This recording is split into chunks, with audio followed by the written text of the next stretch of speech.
Apollo Creed didn't die in Rocky IV. This is FanScription.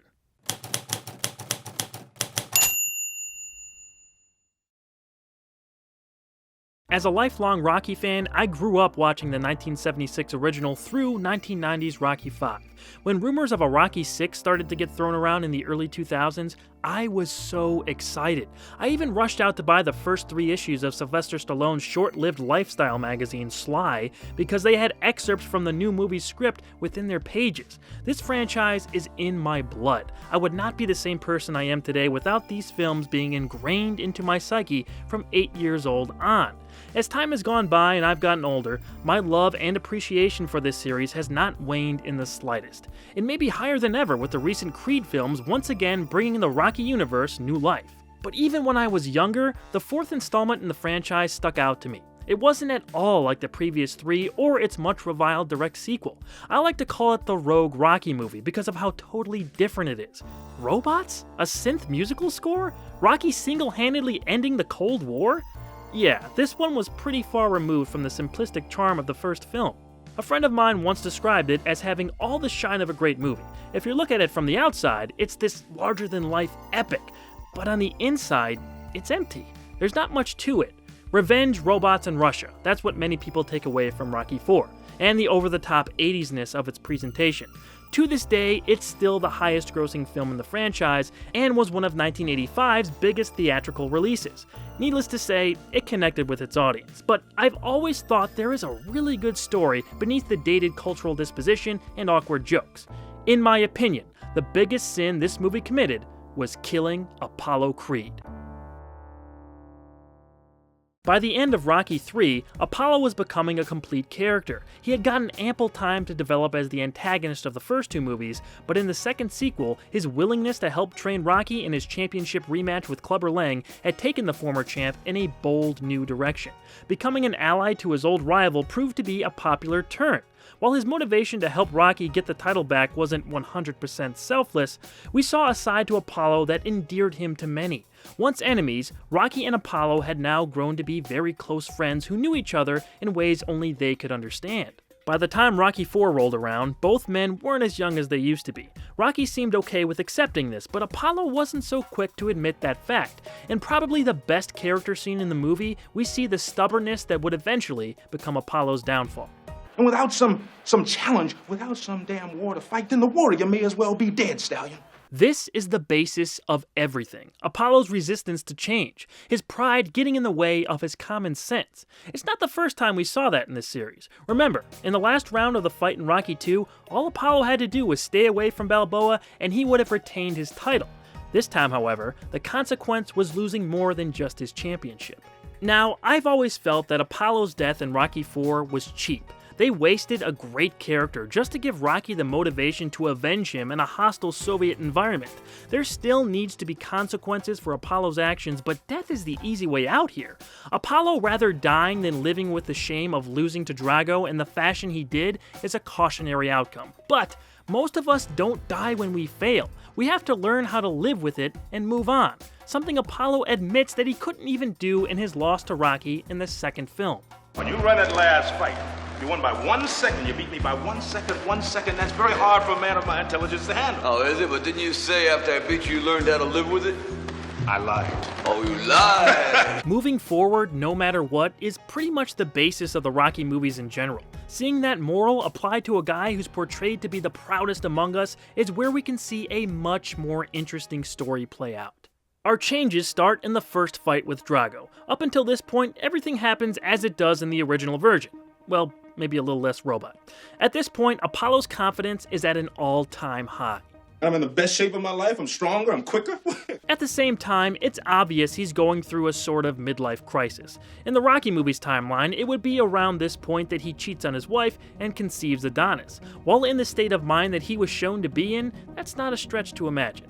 Apollo gets pummeled in that first round, and we still have him warn Rocky to not stop the fight. No matter what. In this second round is where we diverge. Apollo is once again relentlessly attacked by Drago. Rocky, however, is more ready to stop the fight and save his friend than see Pride become his demise. Apollo is violently beaten to the point of unconsciousness. The ropes are the only thing holding him up. However, before Drago delivers the final blow, Rocky actually throws in the towel, prompting the ref to aggressively stop Drago. Rocky, Paulie, and Tony also rush into the ring to keep Drago away. The fight is then awarded to the Siberian Bull by TKO. Apollo collapses in a heap, and the ending of this scene plays out just about the same way. Rocky holding Apollo's bloodied body as he exchanges hateful stares with the Russian. Instead of dissolving to Apollo's funeral, we fade to a hospital room where Apollo's wife, Marianne, is talking with a doctor. Tony and Paulie are sitting outside looking emotionally drained, and peering into the room through a window are Rocky and Adrian. It is revealed to be several days removed from the fight, and while Apollo has made it out of the woods in terms of the fight for his life, we find out that he has been partially paralyzed. Due to brain trauma affecting some of Apollo's motor skills, the doctors doubt he'll ever walk again. Marianne steps out and says that Apollo is awake. Rocky can go in to see him. Rocky cautiously enters the room and stands next to Apollo's bed. It's not a pretty sight. The once proud champion has been reduced to a shell of his former self. Bitter and angry, Apollo lashes out at Rocky with all the venom he can muster for throwing in the towel. Balboa is baffled by this reaction. He had saved his friend's life, but according to Apollo, he'd rather be dead than live as an invalid. Their confrontation ends with Apollo kicking Rocky out of the room. Heartbroken, Rocky obliges. All the frustration, sadness, and anger that Rocky has been feeling is then directed straight at Apollo's assailant, Ivan Drago. As is alluded to, but not directly shown in the actual movie, Rocky demands a fight with Drago. The boxing commission refuses to sanction the match, and to get his hands on the Russian, Rocky gives up his title. This is focused on a little more. It should have been a bigger deal, and reflective of the fact that boxing officials in the US don't trust Rocky not to get seriously hurt in this match. Rocky pursues the fight anyway, and it's announced for December 25th in the Soviet Union. Adrian is of course opposed to Rocky fighting, and we still get that great scene in their house where she admits she doesn't believe her husband is up to this particular challenge. It's suicide!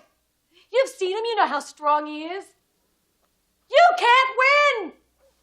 In an exchange reminiscent of a few conversations in the first two films, Tony has a talk with his former pupil to tell him he's traveling with Rocky to Russia to help him train.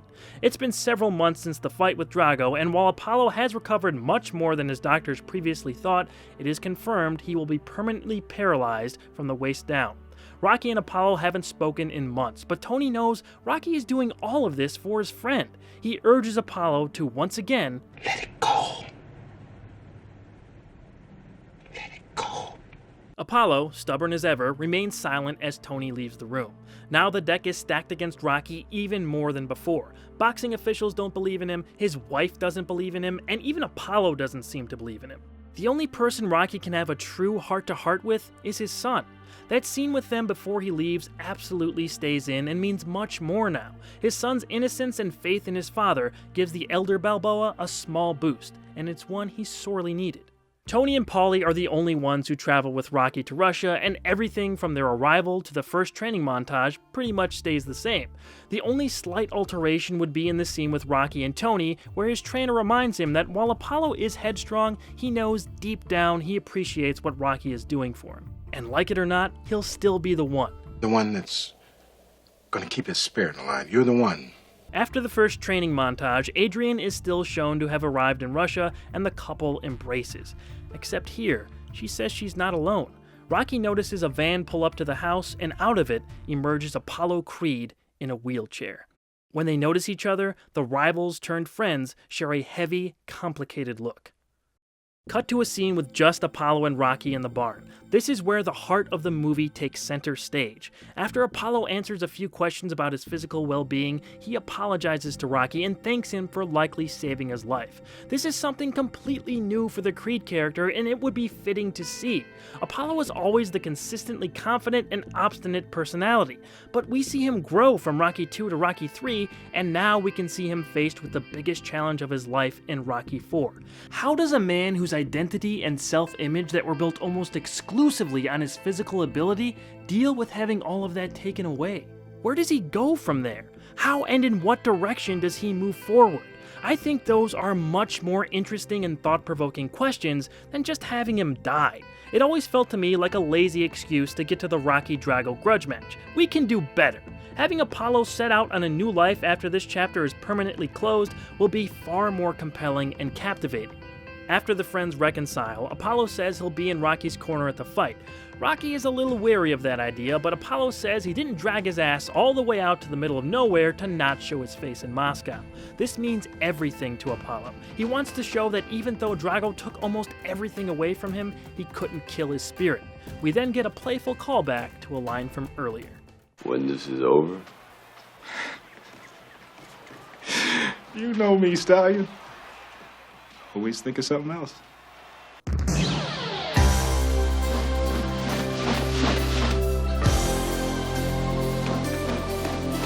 With Apollo there to help motivate Rocky, the Italian stallion is in much better spirits heading into his fight with the Siberian Express. Instead of all anger and revenge on the mind, there's hope, optimism, and something different to prove. Apollo entering the arena in Moscow adds a whole other element to the proceedings and fight. Rocky and Apollo are both now the focus of the Soviet hatred as they experience the jeers together. When Drago makes his way to the ring, we see glares from all three men that can burn through lead. The Soviet national anthem is especially interesting with Apollo present. From here, the focus shifts completely to Rocky and Drago and the fight begins. As in the original movie, Rocky is dominated by Drago for much of the first and second round. It's here where things also change a bit. We're gonna have Rocky get beaten up a little more than we saw in the film.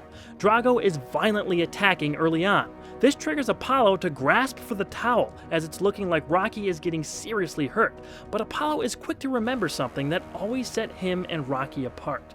I saw you beat that man like I never saw no man get beat before, and the man kept coming after you. Right then, Rocky lands the shot that busts Drago open, and the fight is no longer a one-sided affair. As this battle goes on similar to the original, we're gonna go ahead and remove the absurd crowd shift. Even in this movie, this audience going from cheering Drago to relentlessly chanting Rocky was over the top ridiculous. The environment will still be very much pro-Russia and anti-Rocky going into the final round. It is here where we get the final inspirational push from Apollo. He yells up to his friend that Rocky helped him find another way to live, and it took a while, but he sees that now. His final words are a mix of Tony's lines. All your strength, all your power, all your love, everything you've got, do it now! Now! As it happens in the real Rocky IV, Balboa goes out there and wins the fight by a dramatic knockout.